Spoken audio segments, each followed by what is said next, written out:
This is my first time ever writing a post on Reddit, so if I somehow mess up the formatting here, please forgive me.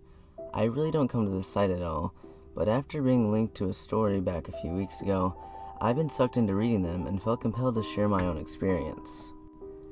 When I was in 8th grade, my parents separated. Basically, my mom packed her and I up one night and we moved into my grandpa's and didn't look back.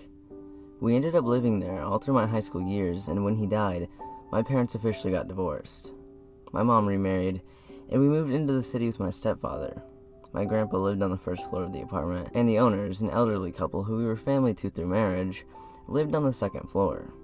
The property also had a small in-law cottage out in the back where my uncle lived.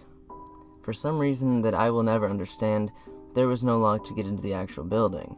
If you entered through the back door opened into a landing where there was a locked and deadbolted door to the apartment and then 2 flights of stairs.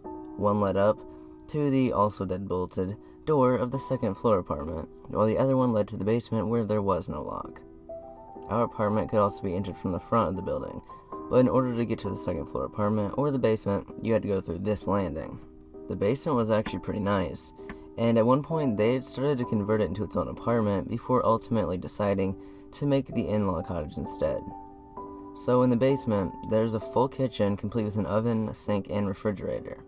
The washer and dryer, which was shared by all of us, was also in the basement, as well as some general storage stuff. The basement was entirely open except for the back room that was full of storage. It was one of those kind of swingy saloon type doors where you can see above and beneath them. The storage area was longer than it was deep, and you couldn't really see anything behind the doors aside from shelves. You had to walk in there to really see the room. One night when I was in high school, I think I was 15 at the time, after taking a shower, I saw that the laundry bin in the bathroom was pretty full, so I grabbed a ton of laundry and headed down towards the basement.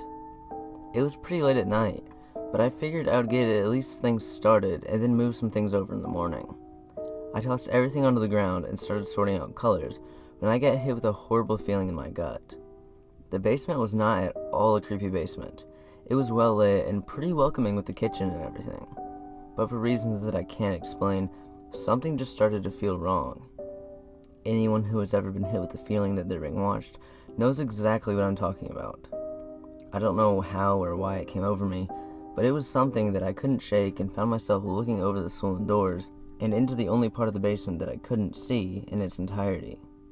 I don't know why. Maybe to just assure myself that I was being a big baby, I started to walk towards the back room, but stopped myself just as I reached out towards the swinging doors. I've been a horror fan for as long as I can remember, and have seen more horror films than I can count, and I knew that if this was a movie, I'd be calling myself an idiot and saying not to go in that back room. I quickly snapped my hand back and ran up the stairs, leaving all the clothes behind, and into the apartment where I locked the doors and immediately told my mom that I had just had the worst feeling in the basement and that I was super creeped out. Despite me not being the type of person that scares easily, she basically rolled her eyes at me and told me to go to bed. I ended up doing as I was told, though it took me a bit to shake the feeling and finally fall asleep. Later in the night, my bladder woke me up, and I stumbled out of my room to go to the bathroom.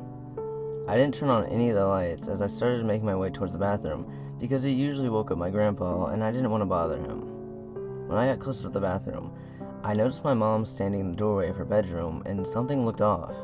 It took me a moment to realize that she was clutching the phone. She then noticed me and whispered to me to get against the wall, which I did without hesitation.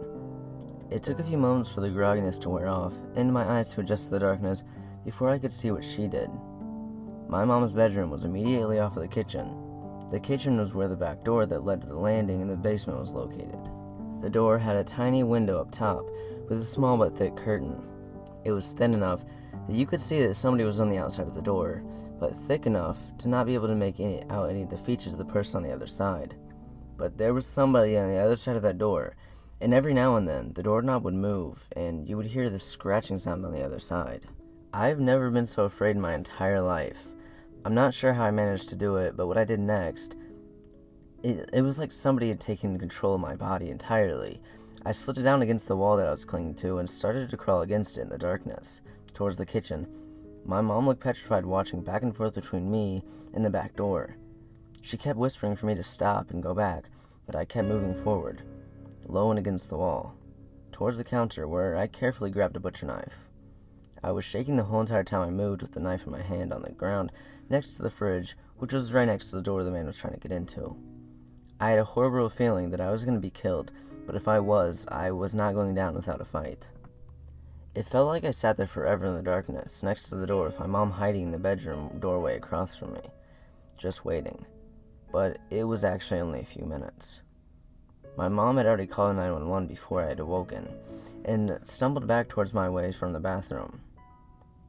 The lights from approaching squad cars soon filled the kitchen, and from the other side of the door, I could hear sudden clamoring and commotion as the slam of the back screen bursting open as the would-be assailant took off running. It was around 3 a.m. when this happened, so it was completely dark outside, and we lived right by some train tracks and very thick bushes and trees that it made it easy for the man to escape the cop that pursued him. The police came in, took statements from my mom and I. My grandpa, who was partially deaf, had managed to sleep through the entire thing until the police came through to search the apartment and make sure that we were okay. The outside of the door and the doorknob were both covered in deep scratches, like someone had been going at it with a knife trying to figure out how to get in. But that wasn't the most horrifying part to me. That was reserved for the basement. The clothes that I had brought down there were not where I had left them, and they had been thrown about and disheveled. In the back room, the one with the swinging door that I had stopped myself from going into, the boxes that were in there, out of view, had also been thrown about, all opened, obviously gone through, with some things missing, and there were food wrappers on the floor. He had been down there looking for something to steal. He was down there when I went to go do the laundry. I had almost walked into that room, and based on what we knew, he had a knife. To this day, I can't help but find myself asking, what would have happened if I would have actually walked into that room?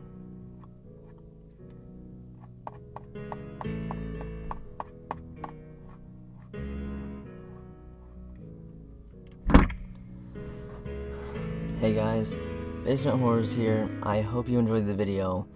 Let me talk about Creep Week real quick. I was not able to finish it, sadly. Something was wrong with my editor. Hopefully there's nothing wrong with my editor anymore. Hopefully I can upload tomorrow. Today's Monday. Hopefully I can upload tomorrow.